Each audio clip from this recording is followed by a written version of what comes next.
Parking में car खड़ी करके मैं दफ्तर की ओर बढ़ ही रहा था कि इतने में तेजी से चलते हुए वह आई और भाई साहब कहते हुए मेरा रास्ता रोक कर खड़ी हो गई। उसकी गोद में 2-2.5 साल की एक बच्ची भी थी। एक पल को तो मैं सकपका गया कि कौन है यह। यहाँ तो दूरदराज के रिश्ते की भी मेरी कोई बहन नहीं रहती। मैं अपने दिमाग पर जोर डालने लगा। मुझे उलझन में देखकर वह बोली, क्या आप मुझे पहचान नहीं पा रहे हैं? मैं लाजवंती हूँ, आपकी बहन लाजो। मैं तो आपको देखते ही पहचान गई थी। मैंने खुशी के मारे उस औरत की पीठ थपथपाते हुए कहा, अरे तू है चुड़ैल। मैं बचपन में उसे लाड से इसी नाम से पुकारता था। सो बोला, भला पहचानूंगा कैसे? कहाँ तू बित्ती भर की थी, फ्रॉक पहनती थी और अब तो तू एक बेटी की माँ बन गई है। मेरी बातों से उसकी आंखें भर आई। मुझे दफ्तर के लिए देर हो रही थी, इसके बावजूद मैंने उसे घर ले चलना ही ठीक समझा। वह कार में मेरी साथ वाली सीट पर आ बैठी। रास्ते में मैंने गौर किया कि वह साधारण थी। सूती साड़ी पहने हुए थी। मामूली से गहने भी उसके शरीर पर नहीं थे। सैंडल भी कई जगह से मरम्मत किए हुए थे। बातचीत का सिलसिला जारी रखने के लिए मैं सबका हालचाल पूछता रहा, मगर उसके पति और ससुराल के बारे में कुछ न पूछ सका। लाजवंती को मैं बचपन से जानता था। वह मेरे पिताजी के एक खास दोस्त की सबसे छोटी बेटी थी। दोनों परिवारों में बहुत मेलजोल था। हम सब भाई बहन उसके पिताजी को चाचा जी कहते थे और वे सब मेरे पिताजी को ताऊ जी। अम्मा व चाची में खूब बनती थी। दोनों घरों के मर्द जब दफ्तर चले जाते तब अम्मा व चाची अपनी सिलाई बुनाई लेकर बैठ जाती और घंटों बतियाती रहती। हम बच्चों के लिए कोई बंधन नहीं था। हम सब बेरोक-टोक एक दूसरे के घरों में धमाचौकड़ी मचाते हुए खोते पीते रहते। पिताजी ने हाई ब्लड प्रेशर की वजह से मांस खाना व शराब पीना बिल्कुल छोड़ दिया था। वैसे भी वे इन चीजों के ज्यादा शौकीन नहीं थे, लेकिन चाचा जी खाने पीने के बेहद शौकीन थे। अक्सर उनकी फरमाइश पर हमारे यहाँ दावत हुआ करती। इस पर अम्मा कभी कभी पिताजी पर झल्ला भी जाती थी कि जब खुद नहीं खाते तो दूसरों के लिए क्यों इतना झंझट कराते हो। तब पिताजी उन्हें समझा देते, क्या करें बेचारे पंडित हैं, न अपने घर में तो दाल गलती नहीं, हमारे यहाँ ही खा लेते हैं। तुम्हें भी तो वे अपनी सगी भाभी की तरह ही मानते हैं। मेरे पिताजी एक्साइज इंस्पेक्टर थे और चाचाजी एजुकेशन इंस्पेक्टर। चाचाजी मजाक में पिताजी से कहते, यार कैसे कायस्थ हो तुम। अगर मैं तुम्हारी जगह होता तो पानी की जगह शराब ही पीता। तब पिताजी हंसते हुए जवाब देते, लेकिन गंजे को खुदा नाखून देता ही कहाँ है। इसी तरह दिन हंसी खुशी से बीत रहे थे कि अचानक न जाने क्या हुआ कि चाचाजी नौकरी से सस्पेंड हो गए। कई महीनों तक जांच होती रही। उन पर बेईमानी करने का आरोप लगा था। एक दिन वे बर्खास्त कर दिए गए। बेचारी चाची पर तो जैसे मुसीबतों का पहाड़ ही टूट पड़ा। 2 बड़ी लड़कियों की तो शादी हो चुकी थी, पर 3 बच्चे अभी भी छोटे थे। सुरेंद्र 8वीं, वीरेंद्र 5वीं व लाजो 4थी जमात में पढ़ रही थी। चाचाजी ने जो कुछ कमाया था वह जी खोलकर मौज मस्ती में खर्च कर दिया था। आड़े समय के लिए चाचाजी ने कुछ भी नहीं जोड़ा था। चाचाजी को बहुत मुश्किल से नगर निगम में एक छोटी सी नौकरी मिली।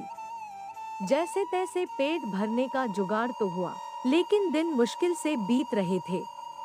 वे लोग बढ़िया क्वार्टर के बजाय अब छोटे से किराए के मकान में रहने लगे। चाची को चौका बर्तन से लेकर घर का सारा काम करना पड़ता था।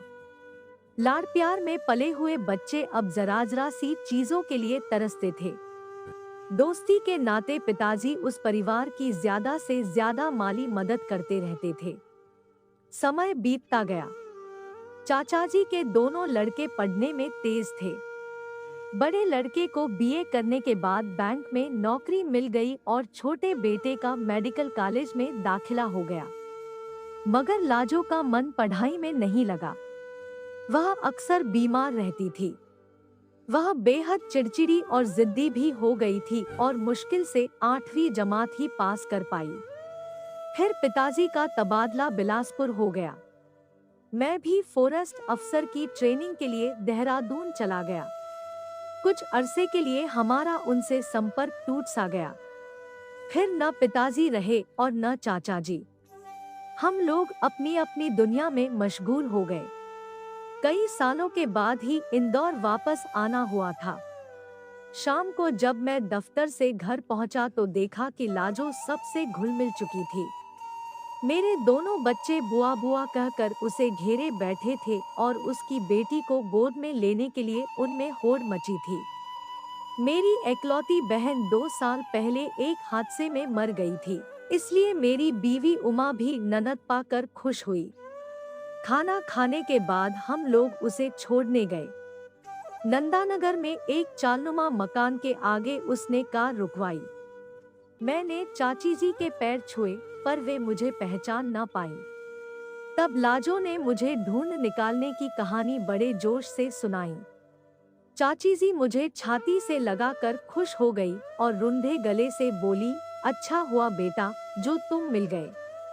मुझे तो रात दिन लाजो की फिक्र खाए जाती है। दामाद नालायक निकला वरना इसकी यह हालत क्यों होती। भूखों मरने से लेकर गाली गलौज मारपीट सभी कुछ जब तक सहन करते बना, यह वही रही। फिर यहाँ चली आई दोनों भाइयों को तो यह फूटी आंख नहीं सुहाती। अब मैं करूं तो क्या करूं? जवान लड़की को बेसहारा छोड़ते भी तो नहीं बनता। बेटा इसे कहीं नौकरी पर लगवा दो तो मुझे चैन मिले। सुरेंद्र भी इसी शहर में रहता था। अब वह बैंक मैनेजर था। एक दिन मैं उसके घर गया। उसने मेरी बहुत खातिरदारी की, लेकिन वह लाजो की मदद के नाम पर टस से मस नहीं हुआ। लाजवंती का जिक्र आते ही वह बोला, उसका नाम मत लीजिए भाई साहब, वह बहुत तेज जबान की है। वह अपने पति को छोड़ आई है। हमने तो सब कुछ देखकर ही उसकी शादी की थी। उसमें ससुराल वालों के साथ निभाने का ढंग नहीं है। माना कि दामाद को शराब पीने की लत है, पर घर में और लोग भी तो हैं। उनके सहारे भी तो रह सकती थी वह। घर छोड़ने की क्या जरूरत थी? सुरेंद्र की बातें सुनकर मैं अपना सा मुंह लेकर लौट आया। मैं बड़ी मुश्किल से लाजो को एक गांव में ग्राम सेविका की नौकरी दिला सका था। चाची जी कुछ दिन उसके पास रहकर वापस आ गई और अपने बेटों के साथ रहने लगी। मेरा जगह जगह तबादला होता रहा और तकरीबन 15 साल बाद ही अपने शहर वापस आना हुआ। एक दिन रास्ते में लाजो के छोटे भाई वीरेंद्र ने मुझे पहचान लिया। वह जोर देकर मुझे अपने घर ले गया। उसने शहर में क्लिनिक खोल लिया था और उसकी प्रैक्टिस भी अच्छी चल रही थी। लाजो का जिक्र आने पर उसने बताया कि उसकी तो काफी पहले मौत हो गई। यह सुनते ही मुझे धक्का लगा। उसका बचपन और पिछली घटनाएं मेरे दिमाग में घूमने लगी। लेकिन एक बात बड़ी अजीब लग रही थी कि मौत की खबर सुनाते हुए वीरेंद्र के चेहरे पर गम का कहीं कोई निशान नहीं था। मैं चाची जी से मिलने के लिए बेताब हो उठा। वे एक कमरे में मैले कुचैले बिस्तर पर पड़ी हुई थी। अब वे बहुत कमजोर हो गई थी और मुश्किल से ही उठ पाती थी। आंखों की रोशनी भी तकरीबन खत्म हो चुकी थी। मैंने अपना नाम बताया तभी वे पहचान सकी। मैं लाजो की मौत पर दुख जाहिर करने के लिए कुछ बोलने ही वाला था कि उन्होंने हाथ पकड़कर मुझे अपने नजदीक बैठा लिया। वे मेरे कान में मुंह लगाकर धीरे से बोली, लाजो मरी नहीं है बेटा, वह तो इसी शहर में है।